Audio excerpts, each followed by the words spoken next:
Hello, my dear friends. How are you doing? Hope you are having an amazing day and not having to deal with drama. Ready for new stories I have for you today? Let's go to the first one. And don't forget to listen to the end of the story, guys, to hear my insights. Enjoy the stories, and don't forget to like and subscribe. And of course, don't forget to leave a comment. I, 23 female, have been dating Noah, 25 male, for more than 3 years now. We met through friends. He's truly the love of my life. Admittedly, my parents never liked him because I was only 19 while he was 22. I admit this is natural, and we gave them plenty of time to trust him. They also wanted me to marry someone more polished, the word they used. Noah is not Catholic, nor is he from a wealthy background. He also has tattoos, which is a pretty big sin for my family. I knew my family was pretentious like that, but I never thought they'd berate me for choosing my own life partner. Noah is more successful than me, and he takes care of me more than anyone else. My brother used to tell me that my parents thought I was going through my rebel phase later in life because I never used to go against their wishes before. This is true, but I've explained to them that it's because I didn't know I had a choice. They thought I'll break up with him eventually. A few months ago, I found out that I'm pregnant. This was not planned at all, but Noah and I used to talk about family way before this. So even though things are happening a lot earlier than we planned, we wanted to go ahead with it. Soon after, Noah proposed as well. We hosted a dinner for both our families and told them the news, and this is where things got out of control. I didn't want to shock them, so my brother had also told them I was engaged, but I wanted to tell them about the pregnancy face to face. I don't get to see them much since they live far away, and this was special to me. But this is one of the reasons I feel like I'm the a-hole. I feel like maybe I put too much pressure. Anyways, they came. They saw the ring and pretended to be okay with it. But after we got started eating, they were continuously making snide remarks, like how Noah could afford such a ring, or that it was fake. Now, Noah is not a person to take crap, and after a lot of comments, he told them that if they had the class they showed with their money, my name wouldn't have to be scared of telling them she's pregnant. To say they were shocked is an understatement. My mom started crying. My dad started fighting with my mother-in-law about Noah trapping me. I was so stressed and scared. They just kept shouting. Noah told them to get out, but before leaving, my mother told me to get rid of it. I couldn't believe what she said. I still didn't say anything. I was shocked. The next day when they called, I told them they were uninvited from the wedding. They were okay, even said they were free of a burden. But after a week they called, apologized, and said that missing their only daughter's wedding would be devastating. But I shouted a lot that day. I called them names, and I just lost it. It's been a while, no contact. I overthink a lot nowadays. Hormones, I guess. But I want to know, what if I explained the pregnancy before they got shocked? Maybe if I told them instead of Noah. I don't know. They've given me everything my entire life. My education, everything. Am I the a-hole? OP is definitely not in the wrong here. OP's parents need to respect OP's choice. It's their own behavior that made OP hide her pregnancy from them. They haven't accepted Noah in 3 years, and they are probably never going to. Telling OP to get rid of her pregnancy proves they will not accept his child either. I understand it's not easy to go no contact with your parents. If OP's not ready to go no contact, she needs to set very clear boundaries. And now let's see if the community agrees with me. Corgi Huntress says, "You didn't do anything wrong. It's entirely possible that their apology is sincere. You'd know better than I would. But here's the thing.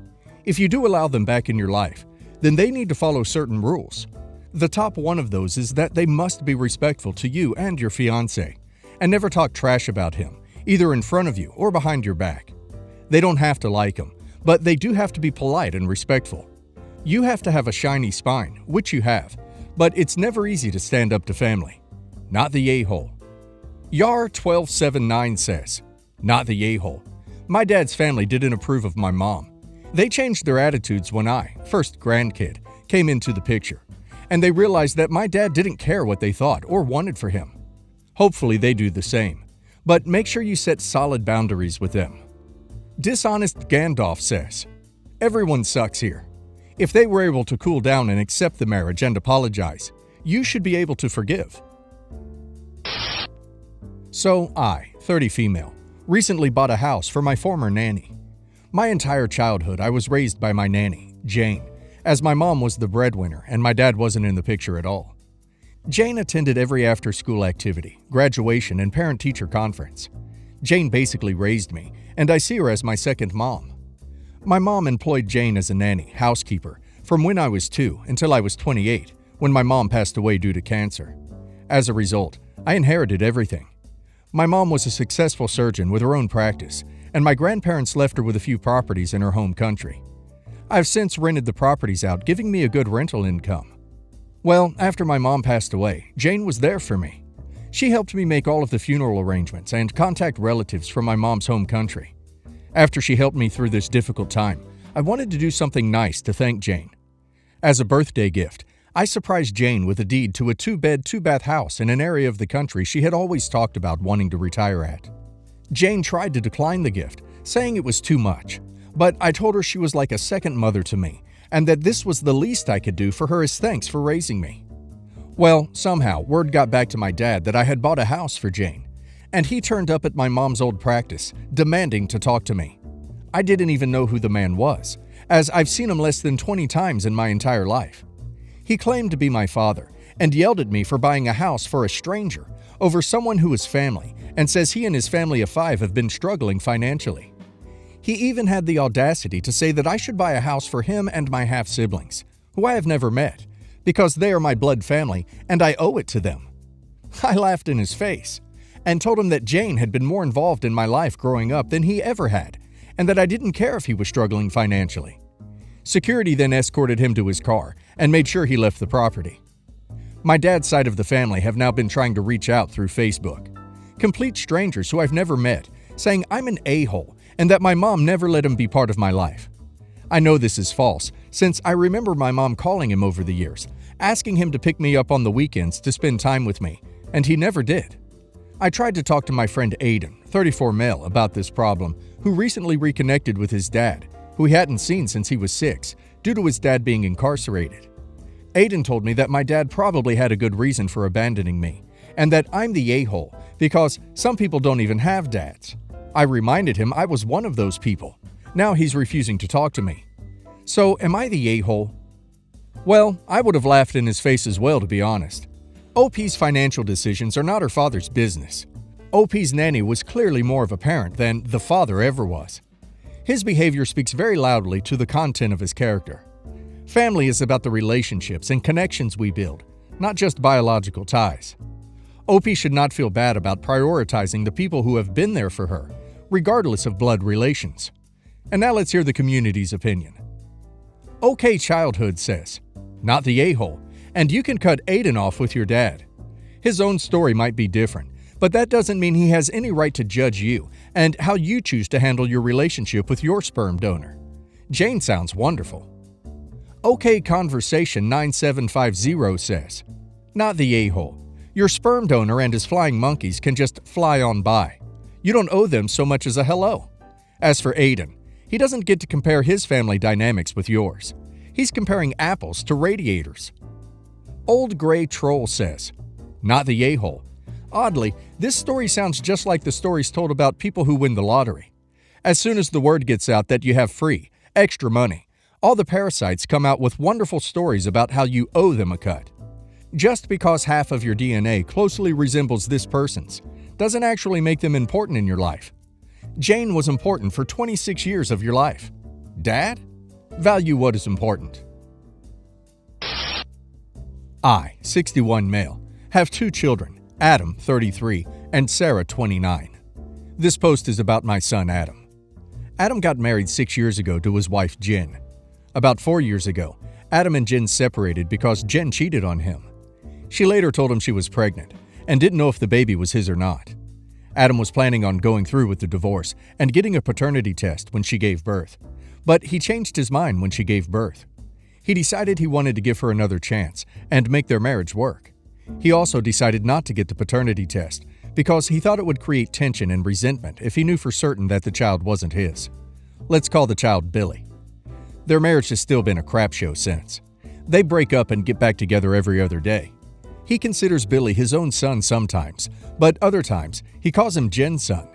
They're very dysfunctional, and the entire family has told them to keep us out of their marriage.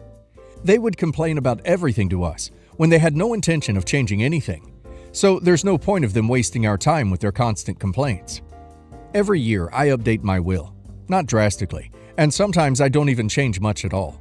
But I go over it with a lawyer and make changes if I want to. Adam knows this, and randomly asked me a few days ago if I possibly added Billy to the will. I said I hadn't even considered it because I'm not sure if Billy is even my actual grandchild. Adam said any child he considers his son is automatically my grandchild. I said I don't agree with that under these circumstances. If he had met Jen when she already had a child and decided to be a father to the child, I would consider that child my grandchild if they got married. But Jen cheats on him, gets pregnant, and we don't even know if the child is my son's or not. And I'm meant to just roll with it? I said that if he does a paternity test and finds out that Billy is actually his, I'll put him in the will. But right now, I won't. I actually adore Billy, don't get me wrong. But I've seen him a handful of times in his entire life. He's mostly being raised by Jen's parents, who live in another city. My son isn't really raising him, and neither is Jen. They send money to Jen's parents to take care of him and visit them a couple of times a year. With the addition of Adam and Jen's relationship being extremely unstable and them breaking up every other day, I don't want to get involved in any way, and that includes adding a child I'm not even sure is my grandson to my will. I said I can contribute to his life financially in the form of paying for school and anything else he might need, but that's all I'm willing to do in this current situation. My son is very upset with me. I told him that I can remove part of his inheritance and make it Billy's inheritance if he insists. But he didn't want to make that compromise. So I told him that the discussion is over, and he can't tell me what to do with my own assets. Sounds like OP's son is a weak man for going back to his cheating wife and possibly raising a child that isn't his. Looks like he never forgave his wife and has this toxic relationship. It's OP's money, and OP has a right to choose who he wants to leave it to. If he only wants to leave it to his biological grandkids, it's his choice. And now let's hear the community's opinion. Digetlo007 says, "Not the a-hole. It's your money. You can do what you like. Adam could give any portion of his inheritance to Billy of his own volition if he so chooses. He doesn't need you to codify it." SunnyCat00 says, "Not the a-hole. Why is this even an issue? If he intends to give part of his inheritance to the kid, then he can just do that himself. I would be more concerned with how to keep that from happening." Tumbleweed says, "Definitely not the a-hole in my opinion. She cheated, and to me, she can't be trusted after that. She may or may not have gotten pregnant by someone else. I don't know if it's legal or not, but could you do your own paternity test if your son won't do one himself?" I know you guys always wait for updates, so this is an update to the story about OP, whose in-laws invited his wife's ex on holidays, and how OP heard them wanting to set them up. Please see the link for the original story in the description box. Update. After making the post and reading the comments, I decided to talk with Abby about what I heard. We were in our room, and I talked about what her mother and brother said as calmly as possible. But the moment I finished telling everything, Abby just kissed my forehead and ran with her pregnant belly out of the bedroom to literally yell at everyone in the living room. No one spoke besides an aunt who tried to justify them by saying that they were just making jokes, to which I replied that they were uncomfortable and disgusting jokes. At some point, Abby told her mother something like, "Whether you like it or not, I'm married to this man. I'm going to have this baby with him, and many more. So shut up and bear with it." Then my wife yelled at her brothers and went with them to talk in private.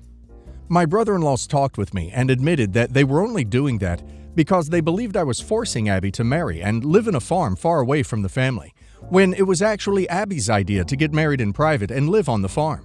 So all these years it has just been a misunderstanding. The three brothers apologized to me and were really embarrassed about their behavior, saying they only invited Alan to mess with me. After that, most of the family members apologized to us. Abby told everyone that she doesn't want to see Alan in the house anymore while we're here. She's not going to forbid them to talk with him, but doesn't want to see him near her because it's uncomfortable. Mother-in-law tried to complain, but Abby just said, "Shut up, Mom," and left the living room with me. In the bedroom, Abby confessed to me that she also felt uncomfortable, but since Alan is a friend of the family, she preferred not to say anything other than throw passive-aggressive comments at him. For example, after New Year's, we were all eating, and Alan stroked her belly without asking, to which my wife said, "Do it again and I'll bite you."